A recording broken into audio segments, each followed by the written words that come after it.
Assalamualaikum warahmatullahi wabarakatuh. Baiklah teman-teman, perkenalkan nama saya Anang, NPM 1962201048. Saya di sini dari Universitas Muhammadiyah Bengkulu akan menjelaskan tentang persekutuan, pembentukan operasi, dan perubahan keanggotaan. Di sini saya ingin menjelaskan tentang tugas mata kuliah akuntansi keuangan lanjutan 2. Dosen pengampu yaitu ST Setiarani SHKT MAK. Persekutuan, pembentukan operasi dan perubahan keanggotaan. Karakteristik entitas persekutuan. Berikut menggambarkan karakteristik utama yang membedakan bentuk persekutuan dan entitas lain. Yang pertama itu regulasi hukum persekutuan.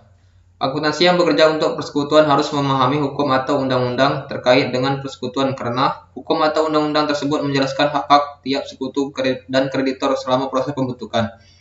Operasi dan likuidasi atas persekutuan dalam Kitab Undang-Undang Hukum Perdata KUH Paper dan Kitab Undang-Undang Hukum Dagang KUHD Indonesia tertera definisi hak-hak dan kewajiban setiap sekutu lain dan kreditor dalam persekutuan.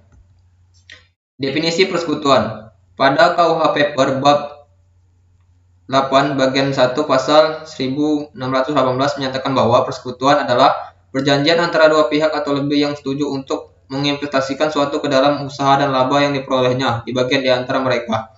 Definisi ini dapat dibagi menjadi 3 faktor terpisah, yaitu yang pertama gabungan dua orang atau lebih, yang kedua untuk menginvestasikan sesuatu, yang ketiga usaha untuk laba. Pendirian persekutuan. Salah satu keuntungan utama dari bentuk persekutuan adalah mudah dalam pendirian. Akta pendirian persekutuan harus mencakup hal-hal berikut. Yang pertama, nama dari persekutuan dan nama dari para sekutu. Yang kedua, jenis usaha yang akan dijalani dan jangka waktu perjanjian persekutuan. Yang ketiga, kontribusi modal awal dan dari masing-masing sekutu dengan metode mana kontribusi modal di masa depan diterapkan. Yang ketiga, penjelasan lengkap tentang distribusi keuntungan dan kerugian, termasuk gaji bunga atas saldo modal dan bonus. Batas penarikan dalam mengantisipasi laba dan persentase yang digunakan untuk mendistribusikan sisa keuntungan dan kerugian. Lanjut, karakteristik utama lain persekutuan. Berikut ini bagian dari KUH Paper dan KUHD yang terkait dengan pembentukan dan dana operasi persekutuan, yang terkait dengan penghentian dan likuidasi persekutuan. Yang pertama itu perjanjian persekutuan, yang kedua persekutuan sebagai entitas terpisah, yang ketiga sekutu adalah wakil atau agen persekutuan, yang keempat kewajiban sekutu adalah kewajiban bersama, yang kelima hak dan kewajiban sekutu, yang keenam kepemilikan sekutu yang dapat dialihkan dalam persekutuan, yang tujuh berhentinya sekutu. Di jenis-jenis persekutuan terbatas. Yang pertama itu limited partnership atau LP.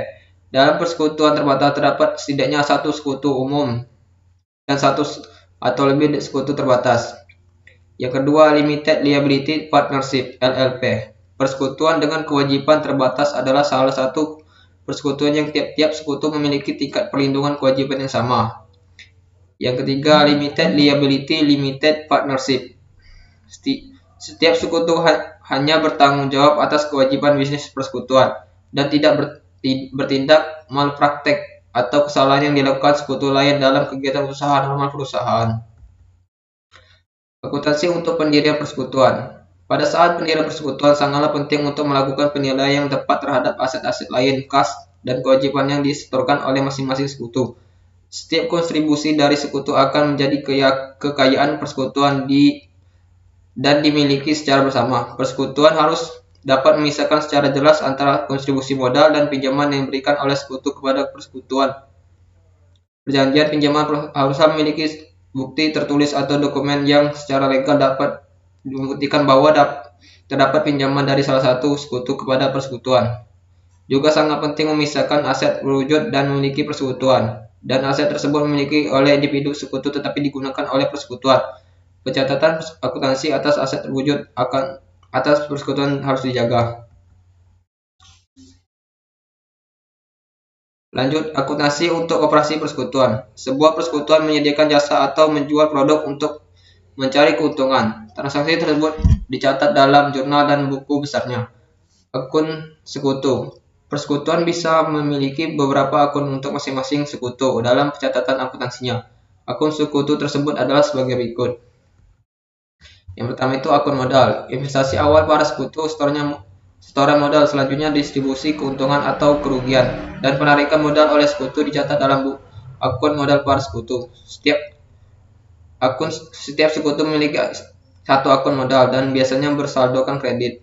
Akun FREP atau penarikan. Para sekutu biasanya melakukan penarikan atas aset dari persekutuan sepanjang tahun sebagai antisipasi atas keuntungan. Akun penarikan yang terpisah terkadang digunakan untuk mencatat penarikan periodik dan kemudian ditutup ke akun modal sekutu pada akhir periode. Yang ketiga itu akun pinjaman. Pinjaman antara seorang sekutu dan persekutuan harus dilengkapi dengan dokumen pinjaman yang memadai, seperti surat perjanjian utang.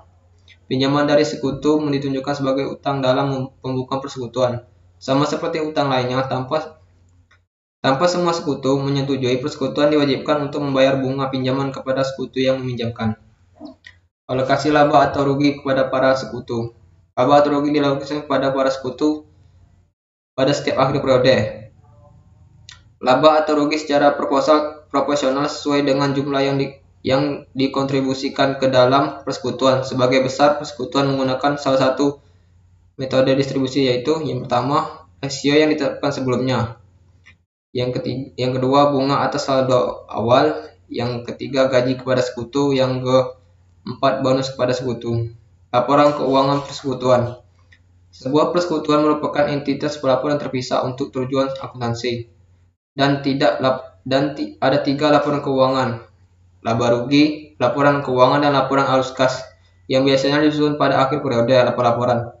Laporan interim juga bisa membuat untuk memenuhi kebutuhan informasi para sekutu. Selain 3 laporan keuangan tersebut, laporan modal sekutu, Statement of Partnership Capital, biasanya disiapkan untuk menyajikan perubahan akun modal sekutu untuk suatu periode berjalan. Perubahan dalam keanggotaan. Berartinya atau pengunduran diri seorang sekutu dari persekutuan menyebabkan pembubaran secara hukum atas persekutuan. Banyak persekutuan yang tetap melanjutkan operasi bisnisnya dan persekutuan mungkin saja membeli kepemilikan sekutu yang berhenti pada harga pembelian. Harga pembelian adalah nilai estimasi jika aset dijual pada harga sama dengan atau lebih besar dari nilai likuiditas atau nilai yang menjadi dasar penjualan seluruh bisnis. Jika bisnis tetap berjalan tanpa sekutu yang keluar tersebut, persekutuan diakhiri pada saat tersebut dengan pembayaran seluruh kreditor persekutuan dan penghentian bisnis. Baiklah teman-teman, itu saja penjelasan saya tentang persekutuan, pembentukan, operasi, dan perubahan keanggotaan. Lebih dan kurang saya mohon maaf. Semoga materi yang saya sampaikan ini dapat bermanfaat bagi teman-teman dan bisa menjadi sebagai acuan dalam pembelajaran. Lebih dan kurang saya mohon maaf. Assalamualaikum warahmatullahi wabarakatuh.